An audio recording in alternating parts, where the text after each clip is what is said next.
Welcome back to the Bryce Lennon Podcast. Tonight we're covering episode 2 of Big Brother 28, and we have a lot to get through in a short period of time because it's practically my bedtime and the Love Island finale has come on. So I'm going to venture over to that after recording this episode with you. So to jump right in, we had our first ever situation where footage from Big Brother Unlocked was not on the actual episode. So, if you're unfamiliar, Big Brother Unlocked is the Big Brother after show that was created last season during Big Brother 27, hosted by Derek, winner of Big Brother 16, Taylor, winner of Big Brother 24, and Jerry O'Connell, actor. And it's kind of like, not necessarily a variety show, it's kind of like the ESPN of Big Brother, where they cover things that happen in the house. They have previous house guests come on and talk about their opinions and their experiences with Big Brother.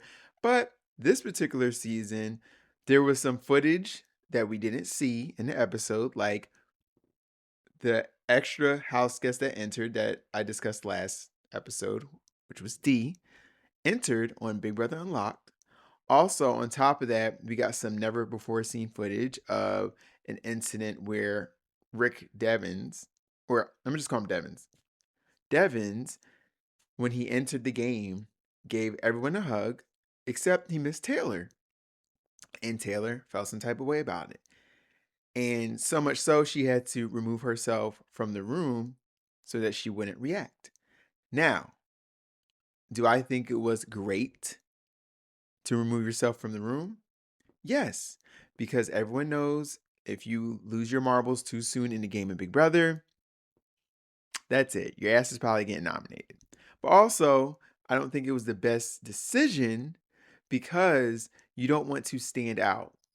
So I don't know who else saw her leave the room, but I'm sure someone clocked it. But I say all that to say, I didn't watch Big Brother Unlocked, so I missed a lot of footage apparently.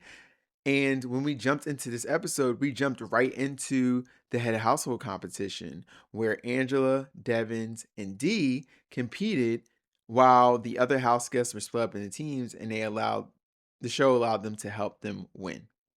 And like I mentioned in the spoiler section from the previous episode, D won head of household. And if you're unfamiliar with D, she is a Survivor winner. She was also on Survivor 50. She's competed on the challenge. She's actually amazing. She's brilliant. She's a great competitor, a great strategist. She's pretty. And she's coming into Big Brother to play the game. And I'm excited to see her in this house and see how she works with Devins because they just came off of Survivor 50. Although they filmed it over a year ago, there's probably some carryover beef that they haven't necessarily squashed, but we saw some of that in the episode today. Also, I'm going to note that the Have Not room is insane. Glad I am not on a season of Big Brother like this ever. Sleeping in a rotating bed with the lights on would drive me insane. So on top of that, if you're unfamiliar, have nots have cold showers. They can only eat oh my gosh, I'm not thinking. They can only eat this oatmeal type of food every day. Slop. They can only eat slop every day. So I'm the type of person, I get hangry. And if I don't have the things I like to eat, I get upset. And I would not just be a great person to be around as a have not. So I have a lot of empathy for the have nots who were on Devin's team. Wow. Yeah. So continuing on, we're going to jump straight down to the house dynamics. So there's a bunch of alliances going on in the game. There are a lot of different relationships forming. There are some showmances happening as well. So first up, we have, of course, Angela, Devins, and Dee are sticking together, rightfully so. They are the three additions to the house. They've been on reality TV before, but they also don't know about Jason. He's the fourth person that's been on reality TV. He was on RuPaul's Drag Race. But they don't know that. So the three of them have decided to stick together. And even Dee and Devins have squashed their beef, the beef I just mentioned from Survivor, for the sake of this game. Now, I don't know how long that's going to actually last, but it's working for them right now. So much so that they have been integrated into different alliances. So they've also morphed into this alliance with Camus, Haley, and Chuck. And Dee calls that like a fake alliance. She's using that alliance to receive information. And which is a pretty smart idea because as head of household, people are going to strike deals with you. They're going to also try to tell you who they want to go after. They also might reveal who they're working with. So for her to kind of join a fake alliance in her mind, I feel like that's really good information. Then on top of that, they formed a true alliance. They lumped in Angela, they brought in Barrett, and then they also brought in Drew. And I know that that's also a solid alliance. Barrett, they don't realize it, is a super fan of Big Brother. Like I mentioned in the first episode, he has a podcast I've listened to for many of years. And also he has a YouTube account where he discusses Big Brother history. So he knows what he's doing. He knows what he's doing. And it's great to get involved with the vets this early in the game, especially for safety reasons. Then on top of that, I didn't notice this from the live feeds, but Chuck and Camus linked up fairly quickly and brought in Haley. And then ultimately that's how they got Dee and Devins in the mix as well. Also on top of that, we have Lyric, Melody, and Mallory with the team up. Mallory was kind of leading the force with that. Remember I said in the previous episode during the premiere, Mallory feels like she's besties with Lyric, so it makes sense. And then Melody is right there with them. Then on top of that, we have a showmance. Day 3. We already have Lyric and Rome making out. Didn't know we signed up for Love Island. But I'm all here for a showmance if it's strategy, right? Any type of protection, any type of shield in front of you is perfect. Listen, use your sexuality, use your sensuality to get what you want in the game of Big Brother. But me personally, if you're actually looking for authentic love, I don't know if that's the route you want to go in. But apparently they're already shacking up in a bedroom and they didn't realize that Mallory and Yash heard them kissing and making out, which is not the best. It's not the best, especially this early in the game, because people are always looking for a reason to target people. They're always looking for a reason to go after you. They're always looking for a reason to throw you under the bus. Because if I was them, I would have been right up into Dee's HOH room just to let her know what was going down. Call me a snitch, call me a floater. It just is what it is.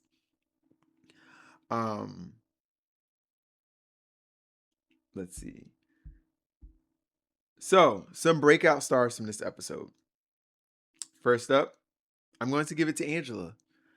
Angela, although on her original season was unhinged, she was a menace, I think she's learned. I think she's learned from her mistakes. Now, time reveals all, right?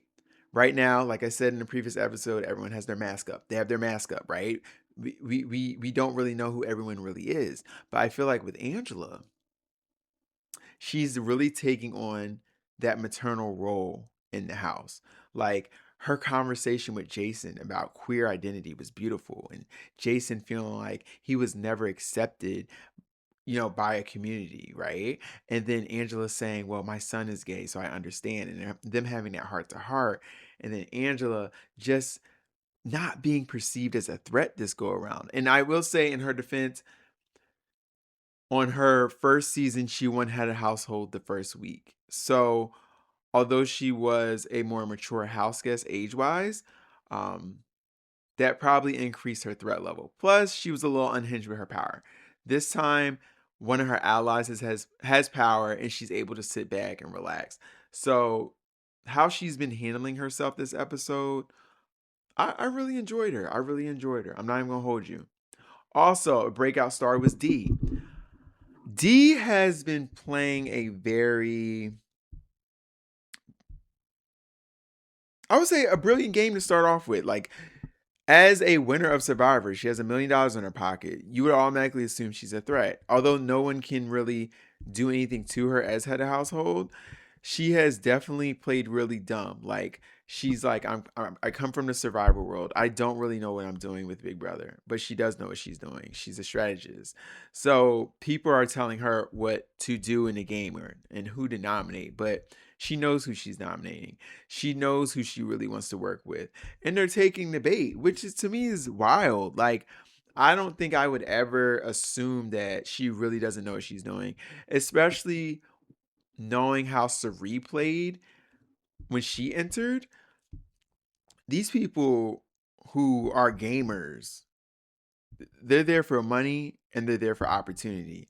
So I don't know how they are not seeing the bigger picture with this. And to my point earlier, not to say that they can do something to D right now, but I would be gatekeeping as much information as possible at this point. Like all the information I gave D would be to maybe target certain people that I feel like are disposable. I wouldn't give her any information regarding who I'm working with, so that information would not be used down the line. Not doing that. So I'm going to say my third breakout star this episode.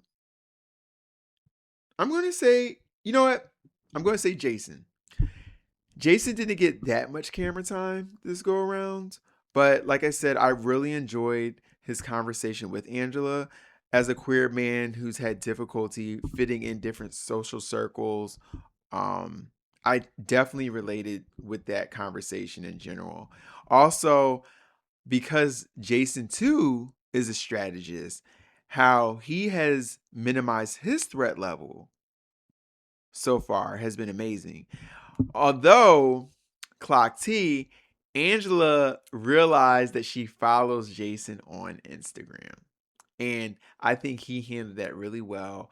And he revealed to her that he was on the previous season. No, yeah, no, not the previous season. I think he was on Angela's season as one of the background characters for Ainsley, which was like this AI sentient robot in the house, whatever, some cheesy thing. But he revealed that to her. And the thing with Big Brother is you have to reveal vulnerabilities so other people can trust you. And I think that was a great move on his part. Like he didn't really gatekeep that information. He just kept it real with her. And I think that they're definitely gonna have a great dynamic moving forward. All right. House guests in the best position. Now this list could look similar to the breakout stars because this edit was really, really D, Devins, and Angela heavy. I mean, we didn't see much of hardly anyone else. Okay. So to start off, I'm going to say D. She's in the best position right now as head of household. She's forming alliances. She's shifting the game to whatever direction she wants to go with down the line. She's building these relationships. I feel like she's setting herself up to at least make jury. I also want to say Camus is in a great position. Although D is using him for her own benefit, I think people are naturally gravitating towards Camus, right? Like, I don't see him rubbing too many people the wrong way. Plus, in that alliance he created with Chuck, Haley, D, and Devins, I feel like he's at the head of it. Like, he assembled it. And although it could get flipped on him at any moment once D and Devins decides to jump ship, um, I feel like because he's such a physical prowess, he will make sure he's safe no matter what. And especially coming out of this week, I don't think D has any intentions on betraying him. Then I want to say I battle with this decision, but right now I'm going to say Devins. Only because D has that head of household. He made a critical mistake, which makes him quite vulnerable going into next week. Whereas he told Angela and Drew about that fake alliance he and D made with Camus Chuck and Haley. And D was like, "What the fuck are you doing? Why would you do that? Like, you're putting us at risk." And he is. He did put them at risk because at any point, Angela and Drew could start spreading that information around and get everyone to flip on him, especially depending on where the power goes next week. But this week, he's safe because D has power. And as of right now, she has no intentions of turning on him. But that's something she can keep in her back pocket, that loose lips sink ships. So, house guests that are most vulnerable. So, as you know, we have Taylor on the block, we have Mallory on the block, and we have Yash on the block. So, I could put all those three as most vulnerable, but I decided to switch it up a little bit. I think, depending on how the veto is used, which we'll get to in the spoiler section, I think Lyric could be vulnerable because her showmance is public knowledge. Mallory and Yash heard it, and they had a conversation with Ashley and I believe Melody about what they heard. I can't remember the fourth person. Was it Melody or Haley? I can't remember. But they had a conversation about it. And the thing with the game of Big Brother, information travels so fast. It travels so fast. So if the veto is used on one of those nominees, I could easily see D putting up Lyric. Now, she can't put up Rome because Rome is safe. But if she wants to maybe pull Rome on her side, go after his main girl, put her up on the block. And then she has a legit reason. You two are in a showmance. And if she survives the, was it the battle block? I don't even know. Not the battle of the block. The blockbuster? She survives the blockbuster. Sorry. You know, Big Brother has so many twists. The blockbuster, I mean, D did what she had to do. Yes. Will Lyric be upset the next week if she receives power? Of course. But D also has to understand she's one survivor. So she could easily be targeted next week anyway. So it really doesn't even matter. Another person that is the most vulnerable, which was my winner pick, is Mallory. Mallory does not seem like she's socially integrating herself with the rest of the house. Yes, she has that relationship with Melody and Lyric, but even her conversation with D did not land well. So I'm not sure maybe if it's an age thing or just the lack of social skills, but Mallory is apparently the intended target for the week. And depending on how the veto is used or who wins it, which we'll go over in the spoiler section, if Mallory stayed on a block, or if she stays on a block, excuse me, she's going home. There's already been rumblings and conversations about who they want to go out. Mallory is like public enemy number one, sadly. Then third, I'm going to say Taylor. Just the previous episode, I was like, Taylor's in a great position. She's cute. She's quirky. People like her. But the blow up with Devins, on how she reacted, although she removed herself from the situation, it was still, I feel like people feel energy. They feel the tension. So I'm sure somebody felt it. Also, she got nominated. Then she's a have not. So who knows where her mental health is right now? Like I said, if I was her, I'd probably be going crazy. So she's probably losing her marbles, and plus she's only one or two black women, and she's doesn't have a strong alliance yet. She's really not connecting well with too many people on a game level. Maybe socially, yes, but like not on the game level. Especially during a time where if you're nominated, you need those relationships to keep you safe going into the blockbuster and eviction on Thursday. So if I was in the house, I would definitely be kissing D, Angela, and Devin's ass. Like kissing it.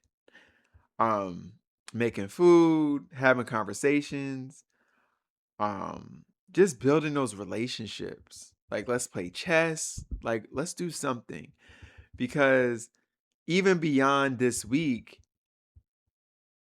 they're shields for me. Before someone comes after me, they're always going to go after them. I would hope so, right? So I would definitely want to keep them in my back pocket. Also, when people are nominated, it's kind of like the plague in a sense, right? People try to stay away from the nominees in general. It's like a rule in Big Brother.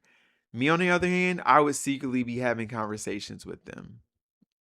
I would be saying things like, I got your back. Let me know if you need anything. I'm going to go talk to such and such. Because in the event, whoever survives the block, they could obtain power. And then they'll remember the good things I've done for them. So I would be having those conversations with Taylor. I'll be having those conversations with Yash. I'll be having those conversations with Mallory. Just to keep on their good side. Because you just never know in the game of Big Brother. Hell, someone could get evicted and brought back into the game later. Expect the unexpected.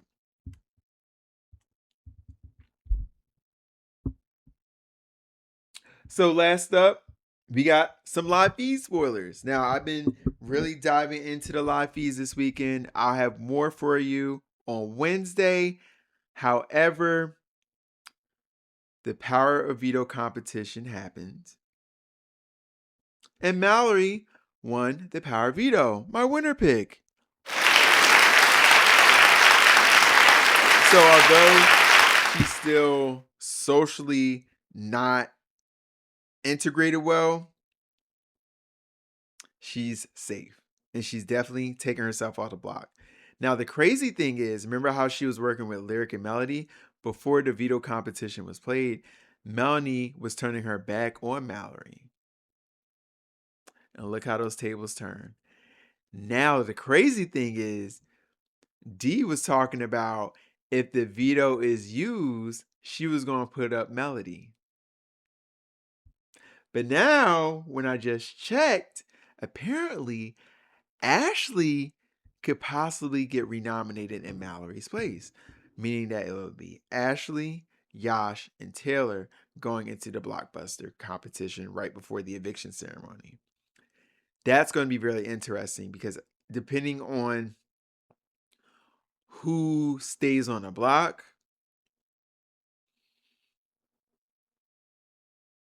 I could see Yash going. I could see Taylor going, but apparently Taylor has joined a 6-person alliance.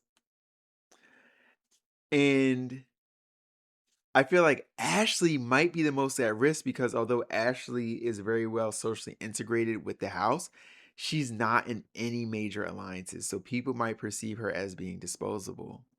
And I like Ashley.